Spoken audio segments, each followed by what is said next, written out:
Classification. Here we go. Exciting times ahead. All right. Characteristics of and hierarchy of life. Okay. So the characteristics of living things. Most of this, I think all of this section is just kind of review of what we've already gone over this year, but it kind of puts everything into one location. All right, so let's look at the characteristics of living things. This is not deep, but you have to know what they are. All living things, they're composed of cells. Living things possess differing levels of complexity. For example, a cell has a membrane, and it's only one complex part of the cell. Cells have ribosomes for making proteins. I mean, think of all the different organelles and things that the cells have. But living things possess these differing levels of complexity. They also, living things, use energy in metabolic processes. And so anabolism and catabolism, all of these things, they're using energy. Living things respond to their environment. Flowering based upon the number of nighttime hours. Leaves budding in the spring. How do they know how to do that? Based on the temperature, amount of light of day. When do they know? When do trees know to drop their leaves? So living things respond to their environment. Another characteristic of living things is they adapt to their environment. You can see the Arctic hare here in the summer, and then when it gets its winter coat, it's white. So both of those, they're blending into their environment. So they respond. Other examples could be animals panting or sweating based on the temperature, shivering, plants closing their stomata to control water loss. I mean, there's all kinds of different ways that they respond to their environment. All living things do reproduce in order to keep that lineage going, and all organisms grow and develop. Okay, so those are the characteristics of living things. And so let's look at the actual hierarchy, the levels. So we have cells.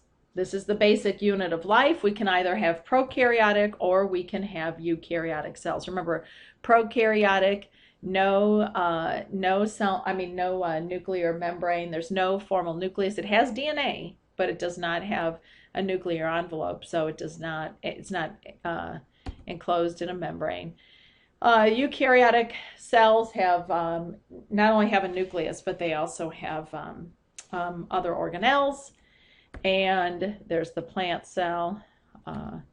And then, so after cells, we have tissues, and tissues are made up of cells, and they have a common structure and a common function. These are different types of tissues under the microscope. Those are different, and a scientist can look at these and they can tell what kind of tissue it is based on what the cells actually look like.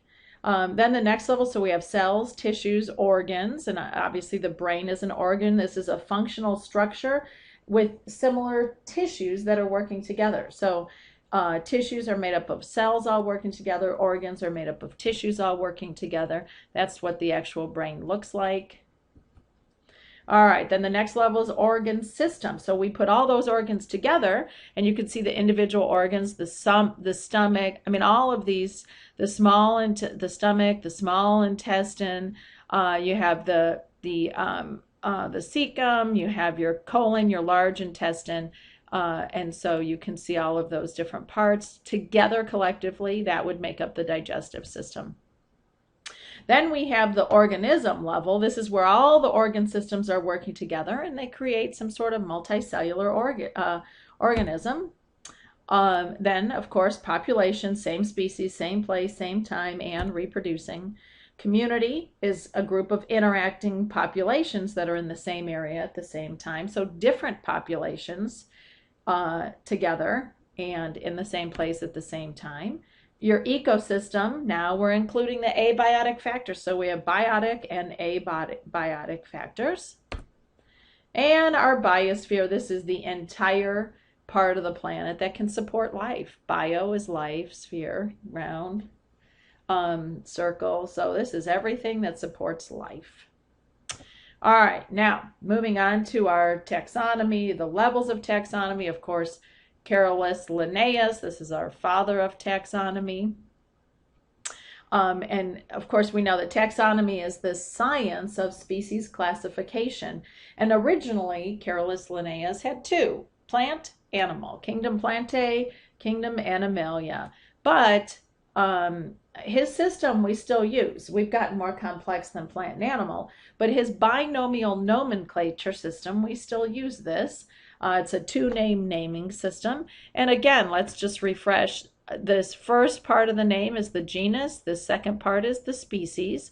And you can tell because this is capital and the species is lowercase. And of course, if this was handwritten, then you would underline homo and then skip a spot here and then underline sapiens. And of course, that whole name is written in Latin, and it's italicized if it's typed. Latin, again, is used because it's considered a dead language, and the words aren't going to change over time. So let's look at our taxonomy of life. This is our domain, kingdom, phylum, class, order, family, genus, species, and we know that that's the order. You got to know it. The domain is the most inclusive, yet the least specific taxon. So domain is going to include all of these, so it's going to be the most inclusive, but the least specific. We won't even know. If I just say I'm thinking of something in the domain Eukarya, you have no idea what I'm talking about. And so it's just too vast. And when we look at domain, it's composed of similar kingdoms. And kingdoms are composed from similar phylum, and phylum are composed of similar classes, classes composed of similar orders, orders similar families, families similar genuses, and genus with the species. So with, of course, the species, these are the least inclusive, so they include the least amount, yet they are very, very specific. So if I say, like in this Panthera pardus, we know exactly the animal that we're talking about. These breeds are a subcategory of species like dogs, cats, horses, and of course, you know, you want to remember these in order. So does King Philip come over for great spaghetti? I prefer spaghetti instead of salad. I mean, I like salad, but King Philip's not going to come over for my salad. He may come over for my spaghetti, though. You just don't know. All right, now with kingdom, the two most commonly accepted kingdoms are the five kingdom system, which would be, and there's still some debate going on over how many kingdoms there really are. But with the kingdom, Animalia, Plantae, fungi, Protista, and Monera. Monera was the old term that we used to use for bacteria. We just kind of lumped everything together. And now we have the six kingdom system. And again, this is, you know, some people still stay with the five and some stay with the six. And the sixth kingdom, though, would be Animalia, Plantae, fungi, Protista. So those are still the same. But then we look at the Archaebacteria and the Eubacteria separately. And that's it. Oh my goodness, that's all we have for today. Aren't you sad?